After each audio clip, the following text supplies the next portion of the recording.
আজকে আমাদের ক্লাস হবে পারফেক্ট কম্পিটিশন। অলরেডি প্রিভিয়াস ক্লাসে আমি পারফেক্ট কম্পিটিশনের অল্প হলেও ডেসক্রিপশান তোমাদেরকে পড়িয়েছি, ঠিক আছে।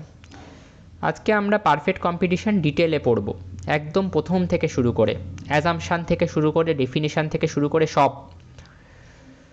আমি আগের দিন পারফেক্ট কম্পিটিশন পড়ানোর সময় আমি একটা এক্সাম্পল দিয়েছিলাম, আরেকবার দিচ্ছি আজকে, যে আমরা যখন ফিশ মার্কেটে যাই আমরা কি দেখতে পাই, প্রচুর সেলার আছে এবং প্রচুর বায়ার আছে মানে প্রচুর মানুষ ওই ফিশ কেনার জন্য মার্কেটে আসে, আর ওই ফিশ সেল করার জন্য প্রচুর সেলার বসে আছে। এবং মার্কেটে যে প্রোডাক্টটা সেল হচ্ছে মানে ফিশ, সেই ফিশটাকে আমি হোমোজিনিয়াস প্রোডাক্ট বলতে পারি। কিভাবে? প্রত্যেকটা সেলারের কাছে যে ফিশ আছে বা যে ফিশগুলো আছে তাদেরকে টেস্ট বা কোয়ালিটি বা শেপ, সাইজ এগুলোর বেসিসে আমরা ডিফারেন্সিয়েট করতে পারবো না, আলাদা করতে পারবো না। সেই কারণে কি বলছি আমি, সেই কারণে এই ফিশগুলোকে বলা হচ্ছে হোমোজিনিয়াস গুড বা হোমোজিনিয়াস প্রোডাক্ট।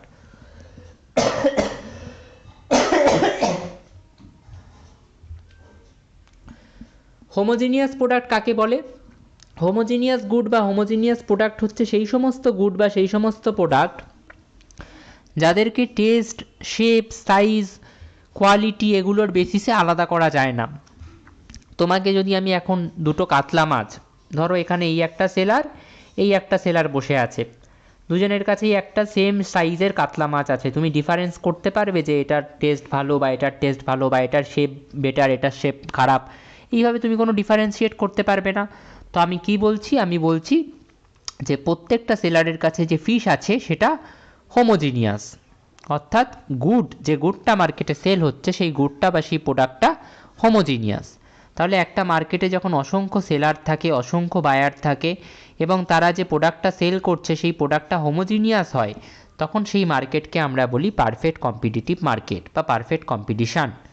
ডেফিনেশান এখানে দেওয়াও আছে, লেফট টু ইচ একটা ডেফিনেশান পারফেক্ট কম্পিটিশানের দিয়েছেন, যে perfect competition is a market in which there are many firms selling identical products. তিনি হোমোজিনিয়াস বলেননি, আইডেন্টিক্যাল বলেছেন, with no firm large enough to influence market price. এই ব্যাপারটা সম্পর্কে আমি বলবো। দেখো, সেটা হচ্ছে যে আমি ধরে নিলাম যে এটা তোমাদের একটু গল্পটা সাজিয়ে বলি, যে মার্কেটে আমি ধরে নিলাম লার্জ নাম্বার অফ সেলার্স আছে, আমি বোঝানোর জন্য আপাতত ধরে নিচ্ছি যে মার্কেটে 10টা সেলার আছে, ধরে নিলাম জাস্ট বোঝানোর জন্য, ঠিক আছে। কটা সেলার আছে মার্কেটে? 10টা। 5, 6, 7, 8, 9, 10। এইবার এরা হচ্ছে সেলার এবং প্রত্যেকটা সেলারের কাছে কিন্তু এরকম হবে না। পারফেক্ট কম্পিটিশনের মার্কেটের অ্যাসাম্পশান যখন পড়বো তখন এটা আরও ভালো বুঝতে পারবে। পারফেক্ট কম্পিটিশন মার্কেটের কথা বলা হচ্ছে মানেই প্রত্যেকটা সেলারের কাছে কম বেশি একই পরিমাণ, একই অ্যামাউন্টের ফিশ থাকবে, বা ফিশের এক্সাম্পল দিয়ে বলছি বলে ফিশ, বা অন্য ক্ষেত্রে প্রত্যেকটা সেলারের কাছে কম বেশি একই পরিমাণ বা একই অ্যামাউন্টের গুড থাকবে। এরকম হবে না যে সেলার 1-এর কাছে 50 কিলো মাছ আছে আর সেলার 2-এর কাছে 2 কিলো মাছ আছে, এরকম হবে না। সেলার 1-এর কাছে যদি 50 কিলো থাকে, সেলার 2-এর কাছেও কম করে 48 বা 52 এরকম থাকবে। কম বেশি একটু এদিক ওদিক হতে পারে, কিন্তু খুব বেশি ডিফারেন্স কিন্তু থাকবে না। একটা সেলারের কাছে অনেক বেশি মাছ থাকবে, একটা সেলারের কাছে অনেক কম মাছ থাকবে, এরকম হবে না। প্রত্যেকটা সেলারের কাছে কম বেশি একই পরিমাণ সাপ্লাই থাকবে। এবার এটা হলে কি হয় দেখো, সেলার 1-এর কাছে আমি ধরে নিলাম সবার কাছেই 5 কিলো ফিশ আছে, 5 কিলো মাছ।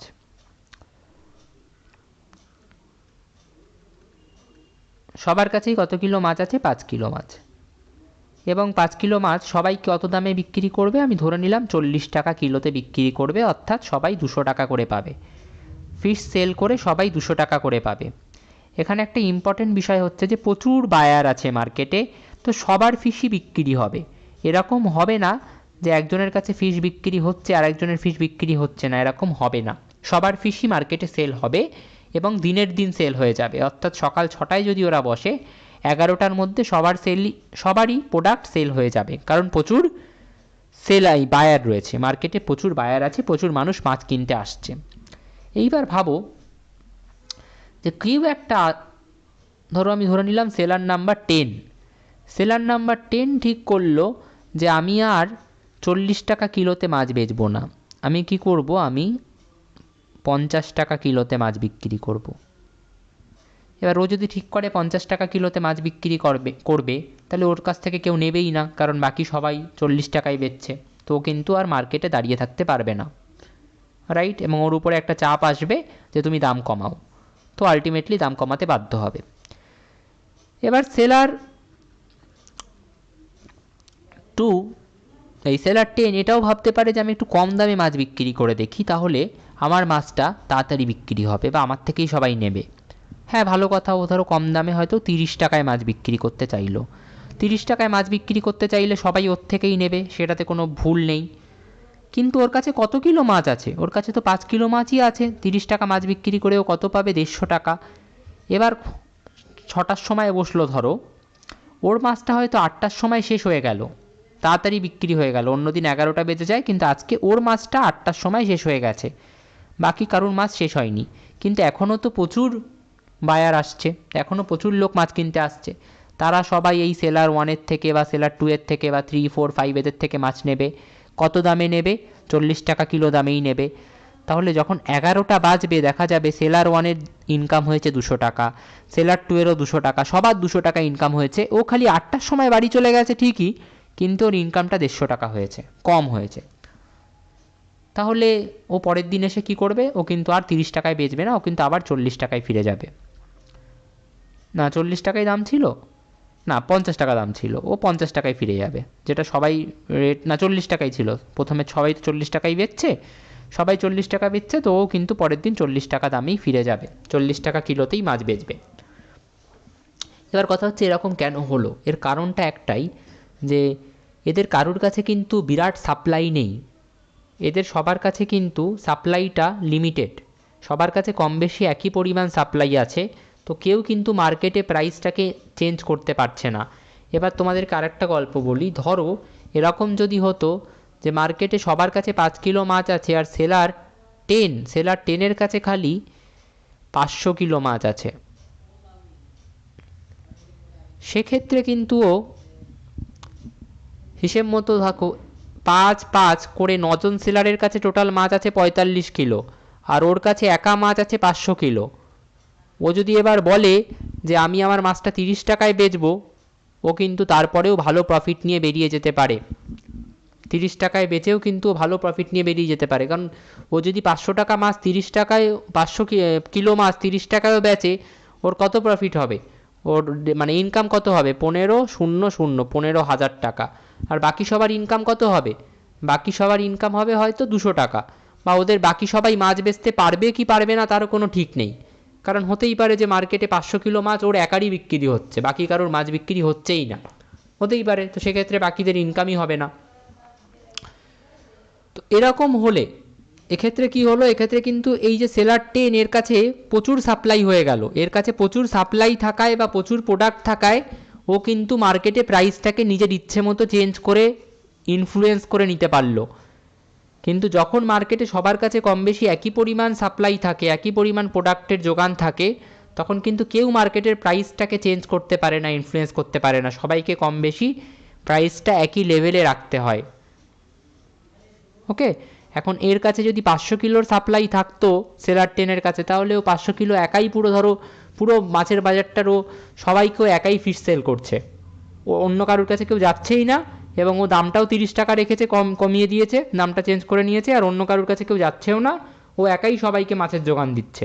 সেক্ষেত্রে ওরই খালি ইনকাম হবে, ওই মার্কেটে প্রাইসটাকে চেঞ্জ করতে পারবে, রাইট? সেক্ষেত্রে বাকিরা বাধ্য হবে যে 50 টাকা দামটা কমিয়ে 30 টাকায় আনতে। কেন? কারণ ওদের থেকে কেউ মাছ আর নিচ্ছেই না, এই বাকি 9টা সেলারের কাছ থেকে আর কেউ মাছ নিচ্ছেই না, তো ওরা বাধ্য হবে দামটাকে 30 টাকা করতে, রাইট? দামটাকে 30 টাকা করে সেল করতে বাধ্য হবে। কিন্তু এখন যখন সবার কাছে কম বেশি 5 কিলো মাছই আছে, তখন কিন্তু আর এই ব্যাপারটা ঘটবে না, তখন কিন্তু মার্কেটে কোনো একটা সেলারের কাছে এত সাপ্লাই নেই বা এত প্রোডাকশান নেই যে সে মার্কেটের প্রাইসটাকে চেঞ্জ করে দিতে পারে। সে প্রাইসটাকে চেঞ্জ করলে দুদিক থেকেই তার লস, প্রাইসটা বেশি রাখলে তার কাছে কেউ আসবে না, কম রাখলে যেহেতু সবার ফিশই বিক্রি হচ্ছে, দিনের শেষে ওর লাভটা কম হবে। তো আলটিমেটলি এই বিষয়টাকেই বলে যে প্রাইস টেকার। পারফেক্ট কম্পিটিশানে যে ফার্ম হয় তারা প্রাইস টেকার হয়, অর্থাৎ মার্কেটে যে প্রাইসটা চলছে সেটাকে তারা অ্যাকসেপ্ট করে নেয়, নিয়ে নেয়, মেনে নেয়, টেক করে নেয়। টেকার মানে মেনে নেওয়া, টেক নেওয়া। তো প্রাইসটাকে ওরা অ্যাজ ইট ইজ নিয়ে নেয়, প্রাইসটাকে ওরা চেঞ্জ করতে পারে না, নিজেরা বানাতেও পারে না, মার্কেটে যেটা চলছে সেটাকেই মেনে নেয়। সেই প্রাইসের বেশিতে বেচতে চাইলে ওদের প্রোডাক্ট বিক্রি হবে না, যেরকম বললাম, এবং কমে বেচতে চাইলে, যেহেতু সবার প্রোডাক্টই বিক্রি হচ্ছে এবং কোনো একজন সেলারের পক্ষে পুরো মার্কেটের সাপ্লাই দেওয়া পসিবল না, এবং সেই কারণেই যেহেতু সবার প্রোডাক্টই সেল হচ্ছে, তো ও কিন্তু দিনের শেষে কম প্রফিট করে ফেলবে বা কম ইনকাম করবে যদিও দাম কমিয়ে দেয়। সেই কারণে মার্কেটে যে প্রাইস চলছে, সবাই যে প্রাইসে সেল করছে, ও প্রোডাক্টটা সেই প্রাইসেই সেল করবে। এই কারণেই বলা হয় পারফেক্ট কম্পিটিশানে যে ফার্ম প্রাইস টেকার হয়। হলো, এবার আমরা পারফেক্ট কম্পিটিশানের কিছু ফিচার্স পড়বো। ফিচারও বলতে পারো, এগুলোকে অ্যাজাম্পশানও বলতে পারো। প্রথম assumption, large number of buyer and seller, এটা বলে দিয়েছি। হোমোজিনিয়াস প্রোডাক্ট আগের ভিডিওতে বলেছি, এই ভিডিওতেও বলেছি। Perfect knowledge. পারফেক্ট নলেজ মানে কি? পারফেক্ট নলেজ মানে হচ্ছে, দেখো, নলেজ ইকোনমিক্সে দু ধরনের হয়, এটা তোমরা পরেও পড়বে, এখনও একবার দেখে নাও। নলেজ ইকোনমিক্সে দু ধরনের হয়, পারফেক্ট আর একটা হচ্ছে ইমপারফেক্ট। পারফেক্ট নলেজ মানে কি? পারফেক্ট নলেজ মানে হচ্ছে, ধরো আমি একটা মাছ কিনতে গেলাম, আমি কি বায়ার, যে মাছ বিক্রি করছে সে কি সেলার। এবার সেলার জানে ওর মাছের কোয়ালিটি কীরকম, সেলার জানে যে ওর মাছটা ভালো কোয়ালিটির, গুড কোয়ালিটি ফিশ। আমিও মাছের কানকোটা উল্টে দেখে বুঝে গেলাম যে হ্যাঁ ভালো মাছ। তাহলে এক্ষেত্রে আমার কাছেও প্রোডাক্টটা সম্পর্কে পুরো নলেজ আছে যে প্রোডাক্টটা ভালো বা খারাপ, সেলারের কাছেও প্রোডাক্টটা সম্পর্কে পুরো নলেজ আছে যে প্রোডাক্টটা ভালো বা খারাপ। তাহলে এক্ষেত্রে বায়ারের কাছেও প্রোডাক্ট সম্পর্কে কমপ্লিট নলেজ আছে, সেলারের কাছেও প্রোডাক্ট সম্পর্কে কমপ্লিট নলেজ আছে। এরকম যখন হয় যে বায়ার এবং সেলার দুজনের কাছেই প্রোডাক্ট সম্পর্কে কমপ্লিট নলেজ থাকে, তখন আমরা সেটাকে বলি পারফেক্ট নলেজ। আর যখন বায়ার বা সেলার কারুর কাছে প্রোডাক্ট সম্পর্কে কমপ্লিট নলেজ থাকে না, বেশিরভাগ ক্ষেত্রে বায়ারের কাছে থাকে না, সেলারের কাছে থাকে। যে ধরো আমি একটা সেকেন্ড হ্যান্ড গাড়ি কিনতে গেছি, তো সেকেন্ড হ্যান্ড গাড়িটা যখন কিনতে গেছি, যে সেলার সে জানে গাড়িটা কীরকম, কতটা ভালো কতটা খারাপ, কিন্তু আমি বায়ার, আমি কিনে না চালিয়ে দেখা অবধি, কয়েকদিন, 2 মাস, 5 মাস, 6 মাস না ব্যবহার করা অবধি আমি বুঝতে পারছি না যে গাড়িটার কোয়ালিটি কীরকম। সেক্ষেত্রে আমার কাছে, অর্থাৎ বায়ারের কাছে প্রোডাক্ট সম্পর্কে কমপ্লিট নলেজ নেই, কিন্তু সেলারের কাছে আছে। এক্ষেত্রে এটাকে বলে ইমপারফেক্ট নলেজ, যখন বায়ার বা সেলার কারুর একটার কাছে প্রোডাক্ট সম্পর্কে কমপ্লিট বা পুরো নলেজ থাকে না। এবার পারফেক্ট কম্পিটিশনের অ্যাসাম্পশনটা কি? পারফেক্ট নলেজ, অর্থাৎ বায়ার আর সেলার দুজনের কাছেই প্রোডাক্ট সম্পর্কে কমপ্লিট নলেজ থাকে। নেক্সট অ্যাসাম্পশন বা next feature, free entry and exit. Perfect কম্পিটিশনের মার্কেটে যে কেউ ঢুকতে পারে এবং ঢোকার জন্য কোনো আলাদা করে চার্জ লাগে না, কোনো টাকা লাগে না, এবং যখন ইচ্ছে যে কেউ এই মার্কেট থেকে বেরিয়ে যেতে পারে। ঠিক আছে। Next assumption, free from check. মার্কেটে কোনো রেস্ট্রিকশান নেই, এই মার্কেটে তুমি যদি প্রোডাক্ট সেল করতে চাও কোনো রেস্ট্রিকশান নেই, মানে গভর্নমেন্টের কাছে গিয়ে তোমাকে তোমার প্রোডাক্ট চেক করাতে হবে, বা পেটেন্ট নিতে হবে, বা গভর্নমেন্টের অথরিটি নিতে হবে, গভর্নমেন্টের অ্যাকসেপ্টেন্স নিতে হবে, এরকম কোনো রেস্ট্রিকশান নেই। প্রোডাক্টের কোয়ালিটি চেক করাতে হবে, এরকম কোনো রেস্ট্রিকশান বা কোনো লিমিটেশান নেই। তো this market is free from any check. Factor mobility. Factor mobility মানে হচ্ছে factors as well as goods and services আর পারফেক্টলি মোবাইল। ফ্যাক্টর মানে কি? Labour, factors of production, land এর কথা ওইভাবে বলা যেতে পারে না, বাট লেবার, ক্যাপিটাল, এগুলো মোবাইল। মোবাইল মিন্স এগুলো এক জায়গা থেকে অন্য জায়গায় নিয়ে যাওয়া যেতে পারে। আজকে ধরো একটা লেবার এখানে কাজ করছে, কালকে আমি তাকে এখান থেকে তুলে নিয়ে গিয়ে অন্য প্রোডাকশানে কাজে লাগালাম। সো দিস মিন্স যে লেবার ইজ মোবাইল বা factor of production is mobile. আর গুডস অ্যান্ড সার্ভিস, সেটাও মোবাইল। সেটাও মোবাইল মানে কি? আজকে ধরো আমি ঠিক করলাম যে আমি বারাসাতে প্রোডাক্ট সেল করব। Barasat is a place where I live basically. So আজকে ধরো আমি ঠিক করলাম যে বারাসাতে প্রোডাক্ট সেল করব, কালকে আমার ইচ্ছে হলো যে আমি কলকাতায় গিয়ে প্রোডাক্ট সেল করব। তাহলে এক্ষেত্রে এই গুডটা, যে গুডটা আজকে বারাসাতে সেল হচ্ছিল, সেই গুডটা কালকে কলকাতায় সেল হচ্ছে হিসাব মতো, রাইট? তো গুডস আর মোবাইল, যেখানে ইচ্ছে তুমি গুডটাকে সেল করতে পারো, প্রোডাক্টটাকে সেল করতে পারো। যেখানে তুমি ভালো প্রাইস পাবে, বেস্ট প্রাইস পাবে, সেখানেই তুমি সেল করতে পারো। This is another important assumption or feature of perfect competition. Next, no transportation cost, ট্রান্সপোর্টেশনের কোনো কস্টের ইনফ্লুয়েন্সের উপরে নেই, সেলার পুরো কস্টটা বিয়ার করে। Lack of selling cost, seller do not spend on advertisement and publicity. তো সেলিংয়ে দেখো, সেলিং কস্টের মধ্যে অনেক কস্ট থাকে। সেলিং কস্টের মধ্যে ধরো আমি অ্যাডভার্টাইজমেন্ট করতে চাইছি, তো সেই কস্টটা থাকছে, তার জন্য হয়তো আমাকে কোনো ফিল্ম স্টারকে নিয়ে আসতে হবে, নিয়ে এসে তাকে দিয়ে শ্যুট করাতে হবে, তো অ্যাড শ্যুটিংয়ের কস্ট থাকছে, অ্যাডভার্টাইজমেন্ট কস্ট থাকছে, ব্যানার টানানোর কস্ট থাকছে। এই সমস্ত কস্ট এখানে থাকে না, সেই কারণে বলা হচ্ছে যে সেলিং কস্ট অনেকটা কম হয়। কেন? কারণ এই পাবলিসিটি বা অ্যাডভার্টাইজমেন্টের কস্ট হয় না এই প্রোডাক্টগুলোতে বা এই মার্কেটে, এই ধরনের কস্ট থাকে না। সেম প্রাইস, এটা খুব ইম্পর্টেন্ট পয়েন্ট। সেম প্রাইস মানে কি, এই মার্কেটে প্রাইস সেম থাকে, ঠিক আছে? প্রত্যেকটা যে সেলার তারা সেম প্রাইসে প্রোডাক্টটা সেল করে, যেরকম আমি বললামও একটু আগেই। Price taker and not price maker, এটা আমি ভালো করে বলে দিয়েছি, so I am not going to explain it anymore. Okay, pure competition, pure competition যদি আমরা পারফেক্ট কম্পিটিশানের সব অ্যাজাম্পশানকে মেনে নিই, খালি এই পারফেক্ট মোবিলিটি, পারফেক্ট মোবিলিটি মানে ফ্যাক্টরস আর মোবাইল, অর্থাৎ একটা ফ্যাক্টর মানে লেবার বা ক্যাপিটালকে আজকে এক জায়গায় কালকে অন্য জায়গায় প্রোডাকশানে কাজে লাগাচ্ছি, এই অ্যাজাম্পশানটাকে যদি আমরা না মানি, আর পারফেক্ট নলেজ, পারফেক্ট নলেজ মানে বায়ার আর সেলার দুজনেই প্রোডাক্ট সম্পর্কে কমপ্লিট জানে, এই দুটো অ্যাজাম্পশানকে যদি আমরা ভায়োলেট করি, না মানি, না অ্যাকসেপ্ট করি, রিজেক্ট করে দিই, কিন্তু বাকি অ্যাজাম্পশানসগুলোকে যদি মেনে নিই, তাহলে পারফেক্ট কম্পিটিশানের মার্কেটটার নাম হয়ে যায় পিওর কম্পিটিশান। পিওর কম্পিটিশান কি? পিওর কম্পিটিশান মানে পারফেক্ট কম্পিটিশানই, খালি পারফেক্ট কম্পিটিশানের দুটো অ্যাজাম্পশান মানা হচ্ছে না, একটা হচ্ছে পারফেক্ট মোবিলিটি আর একটা পারফেক্ট নলেজ। পিওর কম্পিটিশান কে ফাউন্ড করেছিলেন? চেম্বারলিন। ওকে, এবার I am just excluding this part. আমি দেখব যে পারফেক্ট কম্পিটিশান মার্কেটের আন্ডারে টোটাল রেভিনিউ কার্ভের শেপ কীরকম হয়, অ্যাভারেজ রেভিনিউ কীরকম হয়, মার্জিনাল রেভিনিউ কীরকম দেখতে হয়। ওকে, আমি তোমাদেরকে already total revenue, average revenue, marginal revenue এগুলো পড়িয়েছি, এগুলো আমি পড়িয়েছি, এবং এগুলো আমি তোমাদেরকে রেভিনিউ চ্যাপ্টারে পড়িয়েছি। এবার আমরা পারফেক্ট কম্পিটিশানের আন্ডারে এই কার্ভগুলো কীরকম দেখতে হয় সেটা দেখব। তো দেখো, আমরা একটা নিউমেরিক্যাল টেবিল নিয়েছি এবং এই টেবিলের রেসপেক্টেই আমরা কার্ভগুলো আঁকবো। তো যখন কোনো ইউনিট সোল হলো না, প্রাইস 20 টাকাই আছে, এটা অ্যাভয়েড করা যেতে পারতো, প্রাইস 0 রেখে দেওয়া যেতে পারে, অসুবিধা নেই এটাতে কোনো, ঠিক আছে, ওটা অতটা ফ্যাক্টর না। Total revenue 0, average revenue 0, marginal revenue 0। একটা ইউনিট যখন বিক্রি হলো, প্রাইস কত প্রোডাক্টের? 20 টাকা। এটা কিন্তু পার ইউনিট প্রাইস, ঠিক আছে, এক ইউনিটের প্রাইস, পার ইউনিট প্রাইস, ঠিক আছে। টোটাল রেভিনিউ কীভাবে বেরোয়? P into Q. পিটা কি, প্রাইসটা কি? 20, কিউটা কি? 1, তাহলে 20 গুণ 1 20। অ্যাভারেজ রেভিনিউ কীভাবে বেরোয়?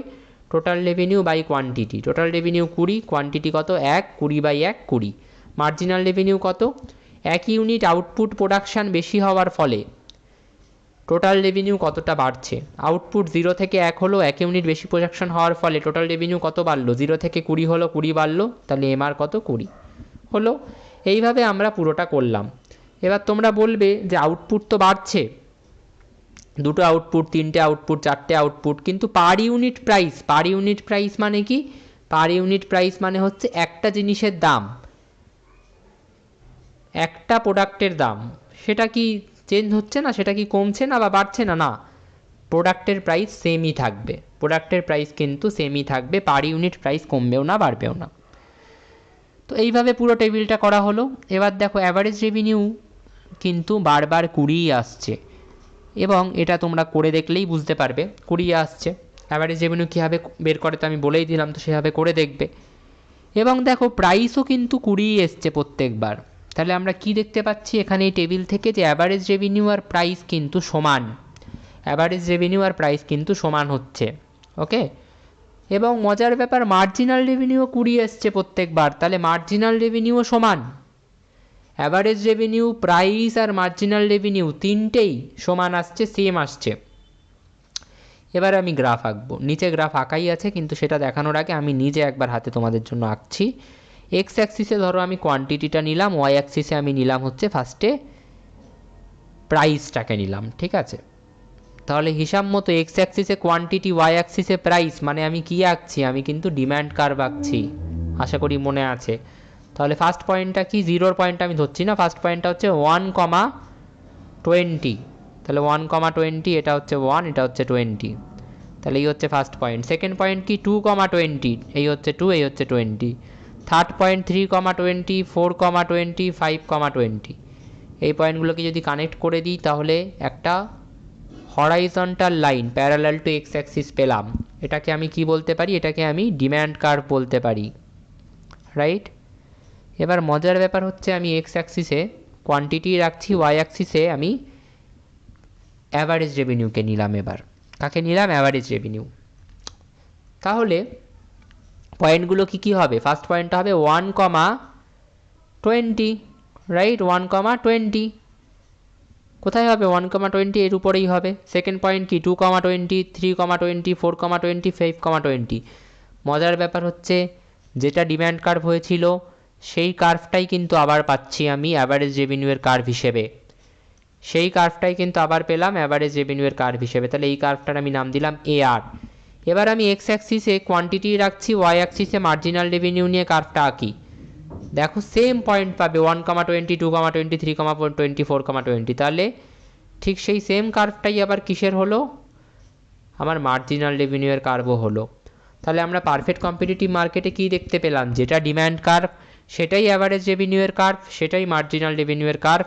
এবং এটা করাও আছে নিচে, let me just show. TR এর কার্ভটা আমি আঁকিনি, টিআর এর কার্ভটা ওই অ্যাজ ইট ইজ যেভাবে এসছে ওইভাবে দেখানো হয়েছে।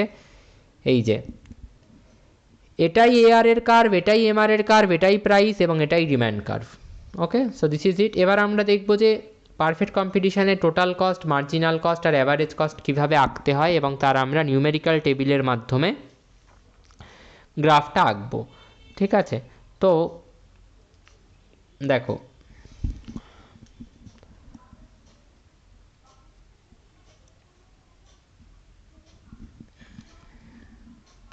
টোটাল কস্ট দেওয়া আছে, অ্যাভারেজ কস্ট, মার্জিনাল কস্ট দেওয়া আছে। টোটাল কস্টের প্রসঙ্গে আমি এখন যেতে চাইছি না, ওটা আমাদের খুব একটা কাজে লাগবে না এই মুহূর্তে। অ্যাভারেজ কস্টটা দেখো, 70 থেকে 45, 45 থেকে 36, 36 থেকে 35, 35 থেকে আবার 36 থেকে আবার 40। একটা পয়েন্ট অবধি, এই 35 অবধি কী হয়েছে, কমেছে, অ্যাভারেজ কস্ট কমেছে। আর 35-এর পর আবার বেড়েছে। আমি আগের ক্লাসগুলোতে এটা বলেছি, ধরো এক্স অ্যাক্সিসে তুমি কোয়ান্টিটি নিলে, ওয়াই অ্যাক্সিসে তুমি নিলে হচ্ছে অ্যাভারেজ কস্ট। প্রথম পয়েন্টটা কি, 1,70, এই হচ্ছে 1, এই হচ্ছে 70। তারপরের পয়েন্টটা কি, তারপরের পয়েন্টটা হচ্ছে 2,45, এই হচ্ছে 2, এই হচ্ছে 45 ধরলাম। তারপরের পয়েন্টটা 3,36, এই হচ্ছে ধরো 3, এই হচ্ছে 36। তারপরের পয়েন্টটা 4,35, এই হচ্ছে 4, এই হচ্ছে 35। তারপরের পয়েন্টটা 5,36, 5,36 মানে ধরলাম এই জায়গায় আবার। তারপরের পয়েন্টটা 6,40 মানে আবার এখানে। তাহলে এইবার ভালো করে বোঝো, এই গ্রাফটা, এই কার্ভটা একটা ইউ শেপড কার্ভ হচ্ছে না, একটা পয়েন্ট অবধি নিচের দিকে যাচ্ছে, ডাউনওয়ার্ড স্লোপিং। কোন পয়েন্ট অবধি, এই 35 অবধি, 4,35 অবধি। আবার এই 35-এর পর আবার এই কার্ভটা উপরের দিকে যাচ্ছে, কারণ অ্যাভারেজ কস্ট আবার বাড়ছে। তাহলে এই কার্ভটা কিন্তু একটা ইউ শেপড কার্ভ হলো। অ্যাভারেজ কস্টের কার্ভ থেকে আমরা কি শিখতে পারলাম, আগে তুমি টেবিল দেখো, তো যতক্ষণ অবধি অ্যাভারেজ কস্ট কমছে, 70, 45, 36, 35, ততক্ষণ অবধি আমার অ্যাভারেজ কস্টের কার্ভটা কি হচ্ছে, নিচের দিকে যাচ্ছে, ডাউনওয়ার্ড শেপ, মানে ডাউনওয়ার্ড স্লোপিং, নিচের দিকে শেপ করে নিচের দিকে যাচ্ছে। যেই অ্যাভারেজ কস্ট আবার বাড়তে শুরু করলো 35 থেকে 36 থেকে 40, আমার অ্যাভারেজ কস্টের কার্ভটা আবার উপরের দিকে চলে গেল। তাহলে অ্যাভারেজ কস্টের কার্ভটা ইউ শেপড কেন হলো, এটা আমি করিয়েওছি আগে কস্টের চ্যাপ্টারে, কারণ অ্যাভারেজ কস্ট একটা পয়েন্ট অবধি কমে তারপরে আবার বাড়তে থাকে। সিমিলারলি এমসির কার্ভটা তুমি টেবিল দেখেই বলতে পারবে, 50 থেকে 20 হয়েছে, 10 হয়েছে, না 10 হয়েছে, 50 থেকে 20 হয়েছে, 20 ছিল, তারপরে আবার বেড়েছে 30, 40, 60। 50 থেকে 20 হয়েছে মানে কমলো, তারপর সেম থাকলো, তারপরে আবার বেড়ে গেল। তাহলে এটাও ইউ শেপড একটা কার্ভ হবে, প্রথমে একটু কমলো, তারপরে আবার বেড়ে গেল, রাইট। তো এই কার্ভটাও আমি নিচে এঁকে রেখেছি, এটা টোটাল কস্টের কার্ভ এরকম হচ্ছে, অ্যাভারেজ কস্টের কার্ভ ইউ শেপড, মার্জিনাল কস্টের কার্ভ ইউ শেপ, দেখো একটা পয়েন্ট অবধি কমেছে, অল্প কমেছে, তারপরে আবার বেড়ে গেছে, বাড়ার পোর্শনটা বেশি। ওকে, সো দিস ইজ ইট। নাও এবার পারফেক্ট কম্পিটিশনের আন্ডারে কীভাবে ইকুইলিব্রিয়াম ফাইন্ড করতে হয় সেটা আমরা দেখব। তো আমরা দুটো অ্যাপ্রোচ হয়, total cost total revenue approach, MCMR approach, এটা বেশি ইম্পর্টেন্ট, আমরা এটাই করব। পরে কোনো দিন সুযোগ হলে টোটাল কস্ট টোটাল রেভিনিউ অ্যাপ্রোচটাও পড়াবো। এমসিএমআর অ্যাপ্রোচে দুটো কন্ডিশান থাকে, ঠিক আছে। এবার দেখো আমি late me just open this.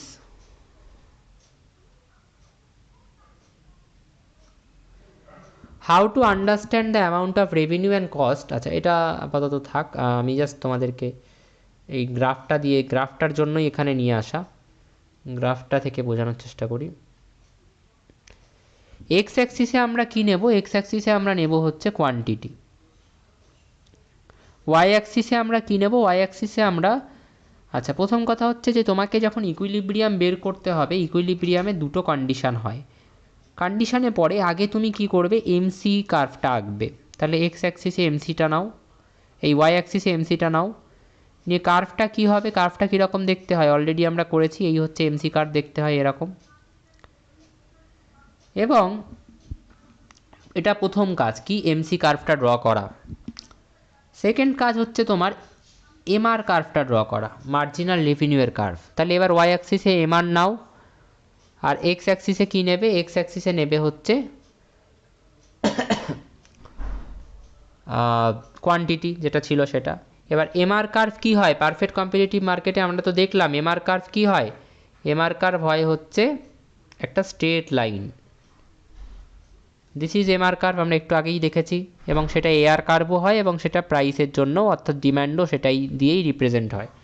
হলো, এবার ইকুইলিব্রিয়ামে দুটো কন্ডিশান আছে। এমসিএমআর কীভাবে আঁকলাম সেটা তো বুঝে গেলে।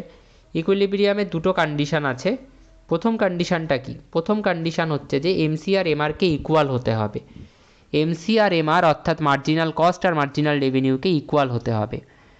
এই যে দুটো পয়েন্ট, পয়েন্ট এ আর পয়েন্ট বি, এই দুটো পয়েন্টে আমি দেখতে পাচ্ছি যে এমসি আর এমআর মার্জিনাল কস্ট আর মার্জিনাল রেভিনিউ ইকুয়াল হয়েছে, এ পয়েন্টেও হয়েছে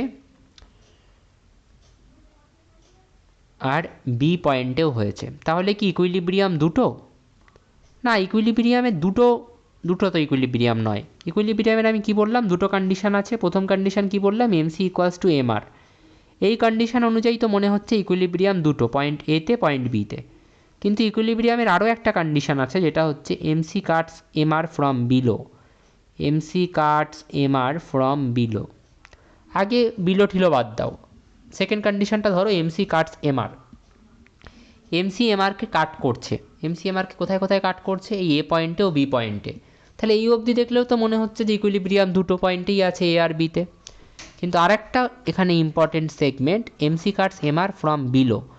এমসি এমআরকে কাট তো করবে, কিন্তু বিলো দিয়ে, নিচ দিয়ে কাট করবে। নিচ দিয়ে কাট করবে মানে এখানে যখন এমসি এমআরকে কাট করছে, এই এ পয়েন্টে এমসি উপর দিয়ে কাট করছে এমআরকে, উপর দিয়ে এসে এমআরকে কাট করলো।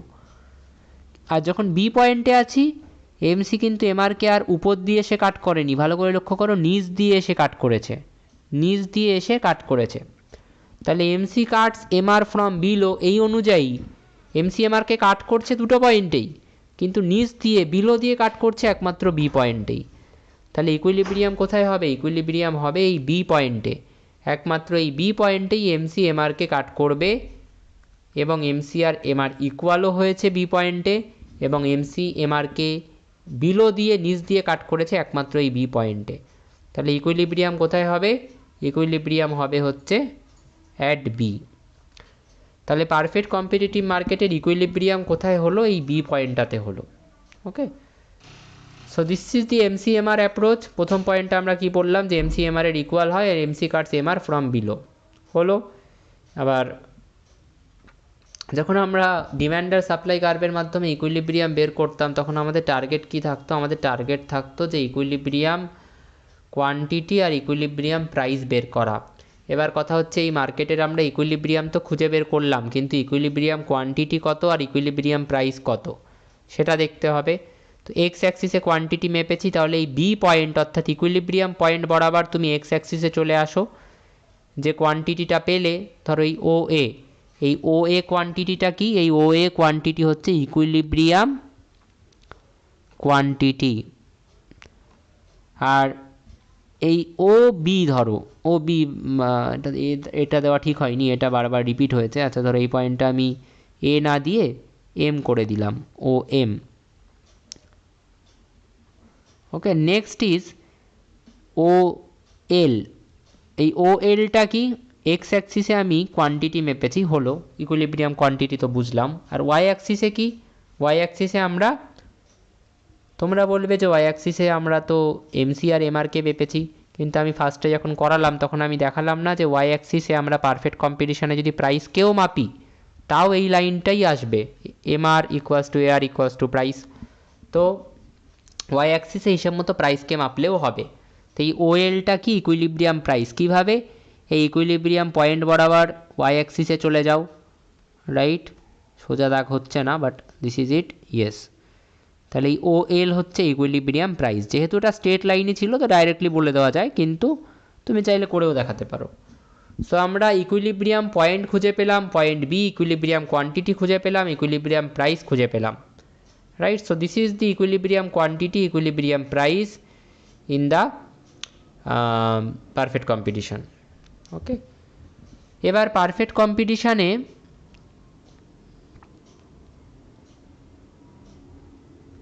যখন আমরা প্রফিটগুলো পড়ব, প্রফিট কতটা প্রফিট হচ্ছে ফার্মের, কতটা লস হচ্ছে বা কতটা প্রফিট হচ্ছে, সেই প্রফিটগুলোকে দুটো ভাগ করে পড়া হয়। একটা হচ্ছে শর্ট রান, একটা হচ্ছে লং রান। শর্ট রানে কী কী প্রফিট হতে পারে ফার্মের, লং রানে কী কী প্রফিট হতে পারে। তো শর্ট রানে প্রফিটকে আবার তিনটে ভাগে ভাগ করা হয়। সুপার নর্মাল প্রফিট, যেটা হচ্ছে সব থেকে বেশি যখন প্রফিট হয়, যখন পারফেক্ট কম্পিটিটিভ ফার্মগুলোর সব থেকে বেশি প্রফিট হয়, that is called super normal profit. Normal profit, normal profit মানে হচ্ছে যে প্রফিট, দিস ইজ বেসিক্যালি মানে নো প্রফিট নো লস, কোনো ফার্মের প্রফিটও হয় না লসও হয় না। আর লাস্ট ইজ মিনিমাম লসেস, যখন ফার্মের লস হয় কিন্তু সেই লসটা বিয়ার করা যেতে পারে, ফার্ম সেটা বিয়ার করেও প্রোডাকশান চালিয়ে যায়, প্রোডাকশান বন্ধ করে দেয় না। মিনিমাম লস মানে যে লসে প্রোডাকশান চালানো যেতে পারে, প্রোডাকশান বন্ধ হবে না। আর লং রানের ক্ষেত্রে আমরা দেখতে পাবো যে লং রানেও তিনটে প্রফিট হতে পারতো, কিন্তু লং রানে এই সুপার নর্মাল প্রফিট আর মিনিমাম লসেসের কেসটা থাকে না। মিনিমাম লসেস হলে প্রোডাকশান লং রানে বন্ধ হয়ে যায়। সুপার নর্মাল প্রফিট হলে প্রচুর ফার্ম অ্যাট্রাক্ট হয়ে যায়। লং রানে যদি দেখা যায় যে প্রচুর প্রফিট হচ্ছে, তাহলে প্রচুর ফার্ম মার্কেটে চলে আসে, আর প্রচুর ফার্ম মার্কেটে চলে আসলে হিসাব মতো প্রফিটটা ভাগ হয়ে যায় এবং কেউই সেরকম আর প্রফিট অতটা দেখতে পায় না। তো লং রানে সুপার নর্মাল প্রফিটও হয় না, মিনিমাম লসেরও হয় না, একমাত্র নর্মাল প্রফিটটা দেখা যায়। নেক্সট ক্লাসে আমরা এই তিনটে কেস এখানে, সুপার নর্মাল, নর্মাল প্রফিট আর মিনিমাম লস, শর্ট রানের এই তিনটে কেস এবং লং রানের এই একটা কেস নর্মাল প্রফিট, এই চারটে আমরা নেক্সট ক্লাসে করব। তাহলে পারফেক্ট কম্পিটিটিভ মার্কেট আমাদের কমপ্লিট হবে।